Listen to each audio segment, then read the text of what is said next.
Oh man, that was an intense battle sequence, seriously. I'm not gonna lie to you, for a good while, I thought I wasn't gonna make it out of there. And I'm not saying that to, like, boast how awesome I am.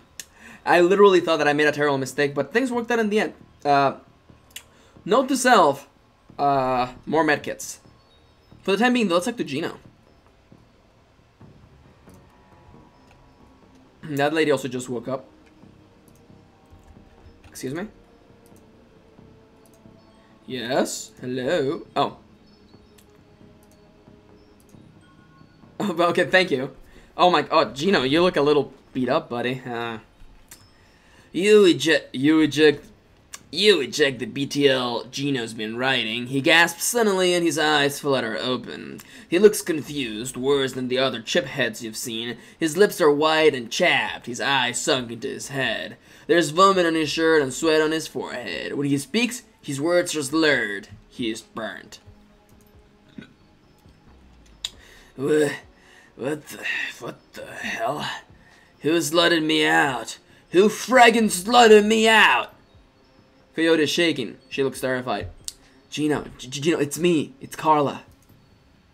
Gino looks at her with glazed eyes, no recognition. Slut me back in, goddammit! This is bullshit! I don't want to be here anymore! Slut me back in! He looks around the room, angrily. His hand reaches for his implant. Coyote grabs his wrist, stops him. Gino, no. Coyote, be careful! Gino wrenches his wrist from Coyote's grasp and he staggers back, reaches under his shirt and pulls out a gun. Coyote watches him, horrified with tears in her eyes. Gino waves it around, blinking wildly. Back off! Just back the hell off! Take it easy, Gino. We're backing off. You're brain burnt, kid. You gotta get off the chips now. Drop the gun, Gino. This is bad. And then the top and bottom one are equally as bad. What would Tempest do? She's not afraid. She'll just chop his hand off. Yeah. Drop the gun, Gino. Gino. Nah, you can't understand what it's like out here. I'm naked. I got a slut in. Get away. He points the gun at Coyote. You're not gonna stop me. I'll friggin' kill you first. Gino, no. What you say? What you say? For a second I was like, is that bully gonna kill her? But it's like, oh yeah, it's Shadowrun. Why are Carla, Coyote, why the frag are you wearing heels? Seriously. Sorry, Carla. I'm just so sorry. I never knew that was your name. I've been calling you Coyote this whole time. Coyote looks to you, tears in her eyes. Oh, his body just like fell into the universe. He was totally sound. You had no choice. He was beyond help, Coyote. I'm sorry, but he's at rest now. He was shooting. You had to take him out. I'm not stopping. Not now. Not ever. She looks at Paco, like at you, the angel of death. A real rain is coming to Seattle. And it's gonna wash the scum off the streets. Come to burn every mother fragging BTL shop in the sprawl until they are gone. Every mother fragging one. Yeah, I like you, Coyote. Fierce. Fierce. Top level fierce. Looking for trouble. Shannon's plan is the best lead you've got to find out more about the Ripper. But getting back into the warehouse is going to require some support, in case the Drek hits the fan. The seamstress unicorn will have exactly what you need. A fixer? Finding the necessary middleman and deal broker is the key to most plans involving Shadowrunners. A good fixer is worth the new yen. It's their job to have the contact and know who's good at what. They'll put together the team you need. Magical support, skilled street samurai for muscle, and a Nova hot decker for matrix work. Running in the shadows is a life and death gamble. It pays to hire the best Shadowrunners you can. And now, it's time to get a new team. We have a plan. Oh, I got the beach ball of death for a moment. Okay. Hey, Cherry. Any news? Okay, well. Hey, Cherry. Oh, she actually has something to say. Cherry Bomb flags you down as you walk through the door. Hey, Tempest. There's a woman looking for you. Jessica something. Rabbit, I think. She's waiting for you at the stage. Bellevue type. Wouldn't order anything. Won't touch anything. I think she's afraid of diseases or something. Thanks, Cherry. No charge, Chummer. Why's the bar so empty? We don't get much action in the early afternoon. Just a few salarymen slumming Touristville and hoping to talk to Madame Simful and some die-hard regulars. Madame Simful? That's what the downtown folks call Mrs. Kubota. It's a Touristville thing. They like her to have a naughty name like that. Who's around? I just got in, but I think Coyote's cleaning the back bar. Mr. Delilah's hanging out in his usual place. The vendors downstairs come in a few minutes after me. Oh, and Bartlett's here. I don't think you've met him yet. Who's Bartlett? Or Bartlett? John Bartlett. Big presence at the end of the bar. He's in the biz. Connected. You might want to meet him. Is that guy still bothering you? You mean my ex, Shane? Yeah. No, he hasn't been in since the last time. No calls or pages or handwritten notes either. Weird. He was so persistent. I guess he finally got the message. Hopefully. Maybe he'll find someone at the Universal Brotherhood of his own kind and settle down. I'm gonna have a look around. Have fun. Oh, Cherry, you're growing on me. John Bartlett. Dual-wielding swords on the back. Oh my god. Can we be friends? Why can't we be friends? I'm sorry. John, okay, he's gotta sound like the guy from the Transporter movies. Action, action. Full of life and quick smile. The man tilts his head and watches you approach. Hey, lady. What's shaking? A little of this, a little of that. What's it to you? Have you looked around? That's a whole lot of shaking going on. A little of this, a little of that. I hear that, oh my. I think I might have something for you, if you got the new in. Time is money, I'm listening. You ever heard of the Nephilim Network? Of course you have. An in-the-know lady like you has to have heard of the premier merc team out there. If you say so. We're a tight unit. We cost a bit more than the common rabble, but we're worth it. Okay. So, other mercs I can hire, I guess. Hey, it's Von Graw. Hambury visit. You show me something worth my time, or you walk away. Data from the NTSB. Renraku would pay to keep it quiet, and ours would pay to know what it is. I wish I was I wish I was a Shadowrunner. I've got 100 Neo. I got 100 Neo in for that deal. It's done. I got a juicy list of BTL clients straight from Yakuza Syndicate Lab. That's dangerous. That's dangerous info. I'd rather not handle it, so how about 600? For 600, I'll keep it. Suit yourself, I'm not the most patient person. I wonder if you can keep those for other things. I mean, it's just 600, who cares, right? Oh, that's Jessica Watt. I'm not talking to you. I'm not talking to you at all. You're gonna advance the story. Hey, it's Coyote. And we have more dialogue with Mr. Clowie. Perfect. Coyote is wiping down the back bar. She doesn't stop when you approach. Keeps her eyes on her work. Hey. Hey, you okay? Yep. Fine. Listen, Tempest. I don't want to talk about what happened with Gina, okay? What's done is done. Gina's dead, I'm alive, and that's all there is to it. It's the Barons, right? Nothing more to do or say. I'm going to be looking for work. Your kind of work. So if there's something that comes up, keep me in mind. I will. Okay, I gotta do this now. The afternoon checklist isn't gonna finish itself. Not bad. You wanna check if there's some... there probably isn't anything new to buy. How much money do we have? 6k. That's enough to pick up... I wanna pick up that armor upgrade. but I don't think I can justify not picking up people for the next mission. Mr. Clowie, glad to see you well, Tempest. And you, Mr. Clowie, holding down the fort? As always, though people are more on edge than usual. Word got around about the latest Ripper killing, and people aren't feeling safe. And when people feel unsafe, they either go to ground, or they huddle up. You notice how empty the streets are these days? That's because everyone's either locked in their squats, holed up in places like this, or seeking refuge in the nearest Universal Brotherhood chapter house. Safety numbers, chummer. Not that we need numbers here. I got it covered. I bet you do. See you later, Mr. Clowie. All I ever needed was one. Later, bud. Hey man, your size covers a lot. Take care, big guy. All I ever needed was one. Later, bud. Later.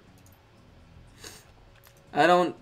Actually, the dancers change. I want to hit, I need to check my,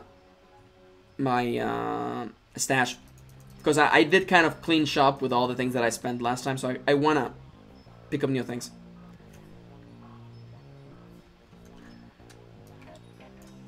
Yeah, I gotta get a couple of these. And one of these, just in case. Better just to have space, really. So anyways, okay, this background song, doesn't it kind of sound like it's kind of like a TK? Was it TK? The dog from Animal Crossing, like wah wah wah wah wah wah wah wah. Dr. Castle glances up only briefly from her charts. Her impish friend, on the other hand, tracks your every move like some sort of humanoid raptor with a mouse under its shadow. Lived to see another day, have ya? That remains to be seen. Still more work to be done. So long as you end up here in the end and not on some organ grinder stable, I'm satisfied. Granted, a repeat customer means a person courting death more often than any good doctor should condone. But I don't suppose I can dissuade you from your course of action. Sorry, Doc. Job's not done. If only life was so simple. No, it's about duty. Tempest is all about duty. Very well, then let's talk about how I can help you ensure that you make it back alive once more. How you fall in with this operation anyway, Doc? Dr. Castle puzzles in her work, settling down her table and tablet and appearing to grow introspective. I suppose you might expect that I had a fall from grace. Certainly, that is the case with many of my peers.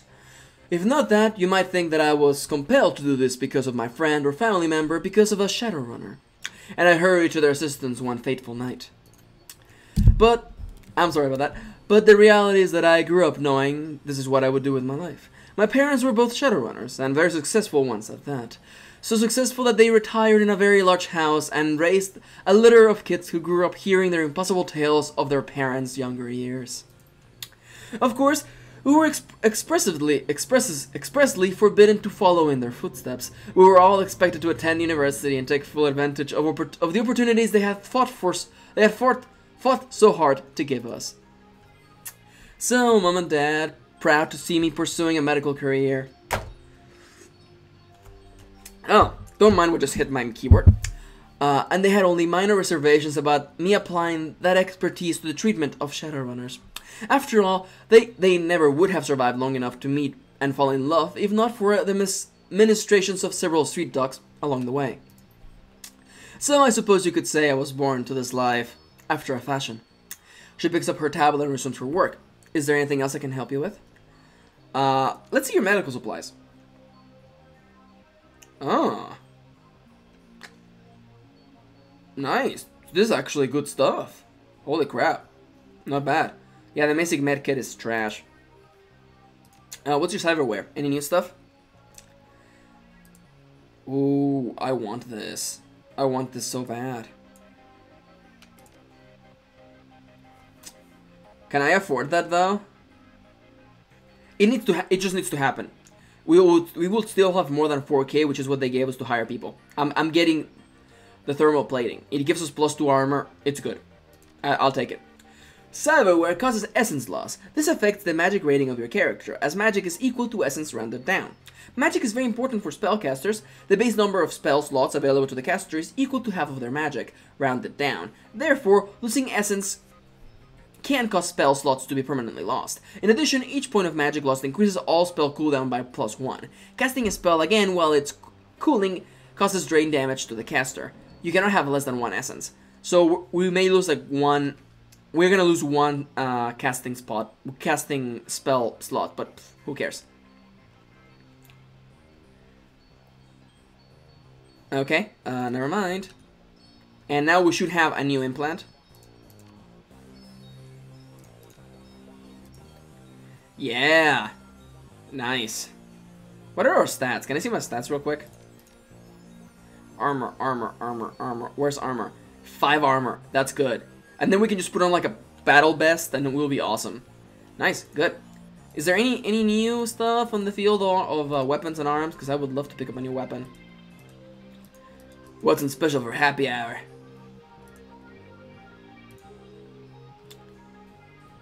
The orc stands in attention and looks every bit like he's waiting for a commanding officer who can crisply salute. He only appears at ease when he's cleaning the barrel of a rifle, counting out the bullets in a magazine. The rest of the time he appears as he is now, ramrod, straight, and primed for anything. Who are you, my friend? Fine day to fire a weapon. What say you? Tell me a little bit about yourself, Buster. Were you military?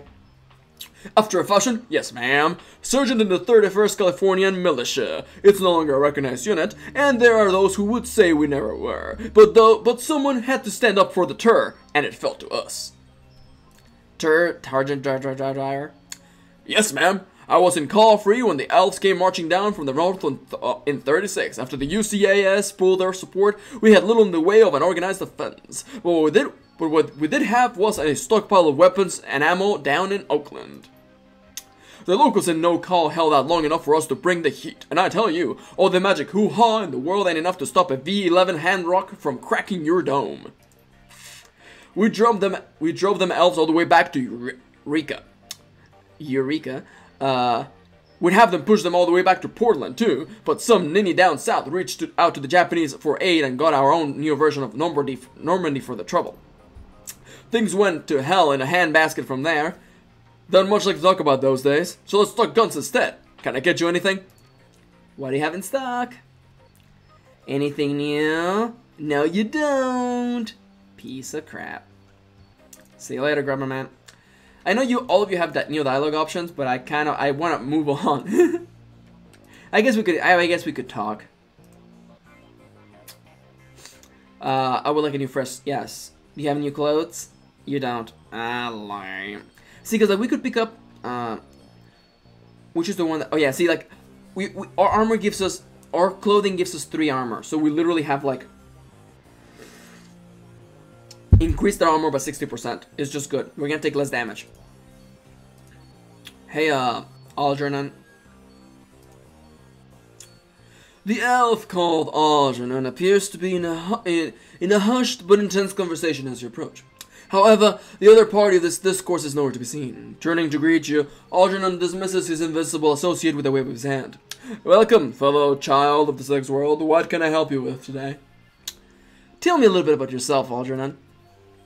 My story is not so different from those who have come before. I am but a merchant, though one whose wares are far from mundane. I came here from 4 years ago. That needs a different name. Tarngyre. I apologize if that's even a real place. I apologize. After the governor of Seattle signed an exclusive trade agreement with the Council of Princes, and as the flow of magical goods came to pass to the city's ports, so did I. At times I miss the turret, but as unlikely as it may sound, this new home of mine is far more interesting. Cool, thanks Algernon. Let's talk. There's one last NPC, might as well just chat with him. David Fry II, sir, at your service, madam. You look like someone who needs the latest in Matrix tech. Where can I get you? Oh, you have no backstory. Pfft, screw you then. What's your name again? David Fury? David Fry. Well, in that case, I'm out of here. I got an implant. Now, it's time to hire us, a party of adventurers. And we should have enough time to do this and then finish the episode and wrap up this recording session of Max Plays Final Fantasy IX. Hey there, Delilah. Mr. Delilah. Mr. Delilah. I'm a southern man with a shotgun. Shotgun looking out for justice. If you're talking to me, there is business to transact. Am I right?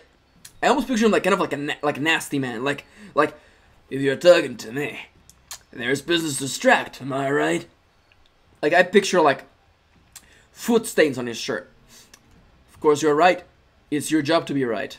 It's always business with me. I like that. It's always business with me.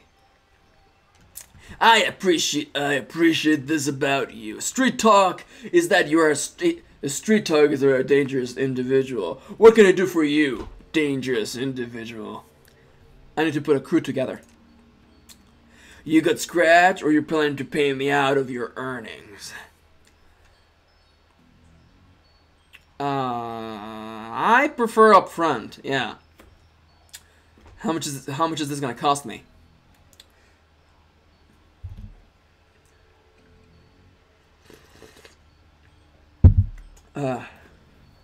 Oh my god, excuse me. If you can't tell, I've actually been a little bit sick. Though it's funny because by the time you finish watching this, it's been like a couple of weeks of this recording session. So yeah, I know I'm a little sick. That's why like the voices may have sounded a little weird. Can't do much about it. Anyways, well, for your speed, hire help would run about 1.2k ahead. If you start taking on tougher jobs, well, the more experienced the runner, the higher their rates. I can pay them up front. Come see me when your business in the unicorn is resolved. We'll see about putting together a team. How about, can I do that now? Okay. I have to talk to the sister first. Okay, we'll do that. In that case, I'm just gonna turn off the timer already. Yeah, I'm gonna turn it off. There's like 3 minutes remaining, but we're gonna finish this, then we're gonna get a group together, save the game, and call it a recording session. Have you been enjoying the game? Please let me know what you think in the comments. It actually means a lot. Comments and just like engagement counts tons. Like likes are super important. You have no idea.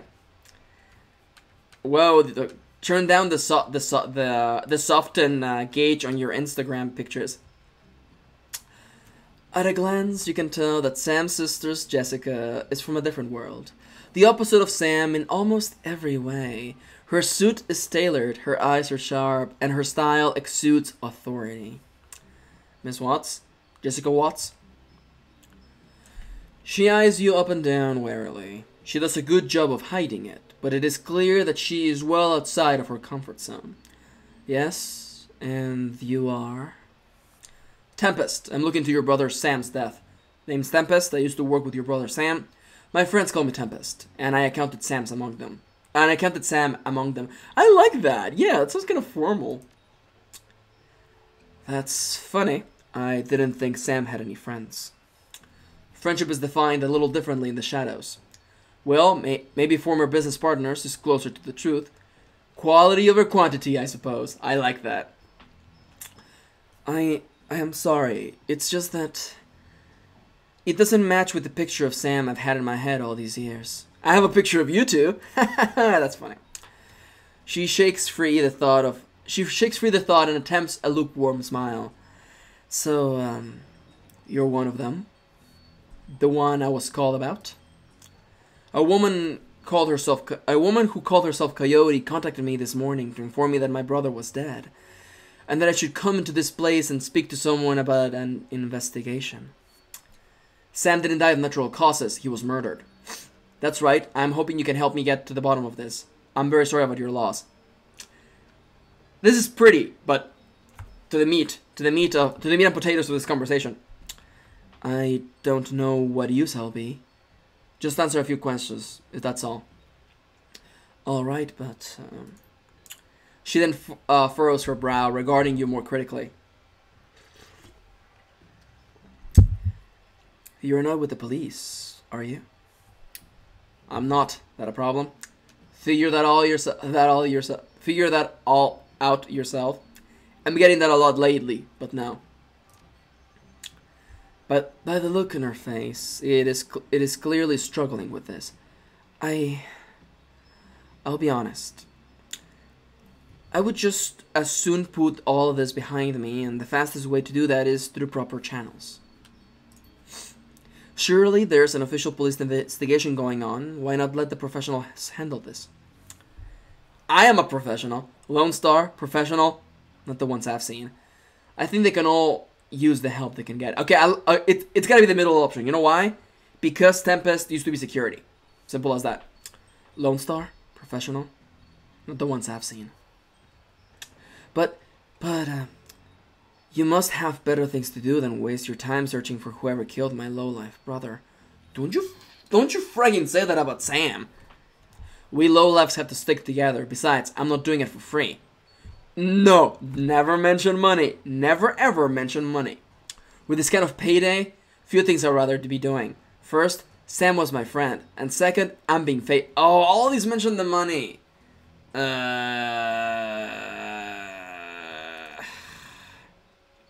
She seems genuinely surprised. Someone's paying you? I find it hard to believe that anyone who really knew Sam would put up the money. Who is it? Sam. He hired me from beyond the grave. I'm afraid that's on a need-to-know basis. Actually, Sam hired me himself. I don't understand. It's called a dead man's switch. It triggered when he died. I don't expect you to. It is what it is. He set it all up before his death as a contingency. Exposition. Am I to believe that my drunken sot of a brother hired you to find the person who killed them after he died? Her boardroom mask drops momentarily, and in a sigh, she reveals a brief glimpse of real emotion. I left Seattle to get away from Sam and his bullshit. Now I'm back, he's dead, and I still have to deal with him. Great. Jessica composes herself, and in a breath, the mask is back in place. Listen to me, Tempest. You seem like a decent person, but I'm trying to move on with my life. Our mother killed herself last year, and Sam was Sam. You know, I've worked so hard to put my family issues behind me. I don't want to see this drag on. I'm closing in, I can feel it. No. You're not asking me to quit, are you? No. I would love nothing more than to give you closure. And quickly. That sounded mildly flirtatious. Is this flirtation? I would love nothing more. I'm closing in, I can feel it. It's the best of the three bad options. I just don't know that I can take it. The waiting, the worrying. Please consider. On the streets, honor still means something. I'm sticking to the job. This is the Bushido option. This is the Yojimbo Street Samurai option. Sam's paying 100,000. Can you beat it? No. Your brother had my back when I needed him. I can't walk away from this. Honor still means something, Jessica. Honor? How about honoring the wishes of the living instead of the dead? Well, first off, I didn't even know you existed, so... She sighs. She's done. Never mind. I can see that you're not going to let this go, and I respect that you're honoring my brother's memory. Whatever. In your own way. But I hope you can understand how emotional this is for me. I totally don't have a stake in what is going on, because otherwise why would I even tell you to stop what you're doing? I have proven to be the only opposition thus far. Clearly, I'm not in this for the money. Clearly. Jessica's demeanor instantly changes. From reluctant to helpful in the span of a single meditative breath. Maybe I can do things in a way that the police... Maybe you can do things in a way that the police can't. And maybe I can help. What do you need from me? Oh my god. Okay, I take it back. We're gonna do all of this, and then we're gonna call it off, and then we'll start the party gathering on the next episode, because this is gonna take a while. And I don't want to save, because I don't know if we will actually like save this particular moment. So we'll finish this. When was the last time you saw or spoke to Sam? It's been ages. I can't even remember. The bartender here recalls Sam complaining about arguments with his sister. There was a note on Sam's body. Sounded like an apology. An offer to meet up and bury the hatchet. It was signed Jessica. Ooh. This. I wrote many such notes in the beginning, but I haven't made such an effort in a long time now. I don't know why he would have kept it. Where were you on the night of Sam's murder? I will overlook the implied accusation and tell you that I was at a fundraiser all evening. A very crowded fundraiser. Did Sam have any enemies? Sam's biggest enemy was Sam. I don't know of any others. You would likely know better than me these days. Were you and your brother close? I think I've made my feelings about Sam pretty clear, don't you? You don't seem to care whether his killer faces justice. Sounds like you hated him. You don't sound sad that he's gone. Let's focus on justice. Street justice. Of course I want justice. I just can't let him drag me down again. Show her the picture of her and Sam as children. Jessica takes the photo from you guardedly, as if it might sting her. But the guard drops the moment she looks at it. Where did you find this? Sam's bunk. I can't believe he kept this. It was one of the few possessions he had. Maybe not such a bad guy after all. You looked so much alike as kids. I'm happy. It was one of the few possessions he had. She studies the old photo for several silent moments. What happened between the two of you? Things were differently back then. We were different. We were a family. Then, after our father died, things began to change. And we couldn't get back to a new normal. With our dad around, there was always a reassuring order to our lives. But after, everything got mixed up. You can never really appreciate the importance of a person in your life until they're gone. The remorse plays wet across her eyes, and it seems that she's not just talking about her father. Jessica then steels herself to tell the rest. Sam tried to be the man of the house. He truly did. But he couldn't handle it. It was pretty soon he had spent every dime of our father's life insurance. Every dime. After that was gone, with Mom working too, 3 jobs, he spent all her money too. I couldn't stand the way he abused her trust. So finally, I just had to leave. She holds the old photo forward, one part of her ready to relinquish it along with the past, another looking to hold on to both. May I keep this? Please do. Thank you. Tell me about your mother and her death. She was a devout Catholic. I don't think it's an exaggeration to say that she sacrificed her life for Sam and me. But she turned a blind eye to what Sam was becoming. She refused to acknowledge his downward slide. I couldn't watch her do it anymore, so I moved out. After I left, we drifted further and further apart. I wasn't here when she died. In fact, I didn't even know about it until I returned to Seattle 5 months ago. Where were you living before you moved back? Call free. What brought you down here? It was less what brought me here than what made me leave here. I felt lost in Seattle, so I moved to California to see if I could find myself. Did you? Actually, yes. While living there, I developed a whole new outlook on life, a vision of what the world could become, and I came back here to help and make it happen. I have taken enough of your time, and your time, dear watcher. Thank you, Mrs. Watts. Just as well, I need to get back to the office. Before I go, you should know that I'm tearing my mother's body tomorrow.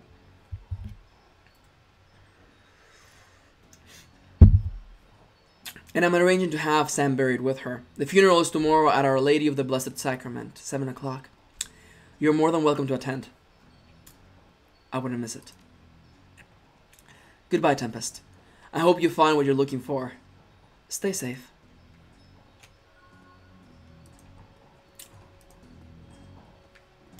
Interesting. It's funny to think of the implications of that conversation, and even it's funny because I was really considering. I was honestly considering: is she behind it? Is she the one behind this? Because she could easily be. I guess it's automatically auto-saved. I hope, because I'm gonna quit the game right now. But let me know what you think in the comments. Do you think she's behind it? She could still be. I mean, she's playing a really good card. I mean, she's playing a really good face. For all I know, she could be lying to us. It's entirely likely. But with all those things said, though, we'll have time to speculate. Until the next time I see you, though, thank you for watching. Thank you for spending a little bit of your day with me. And I'll be seeing you soon. Mwah!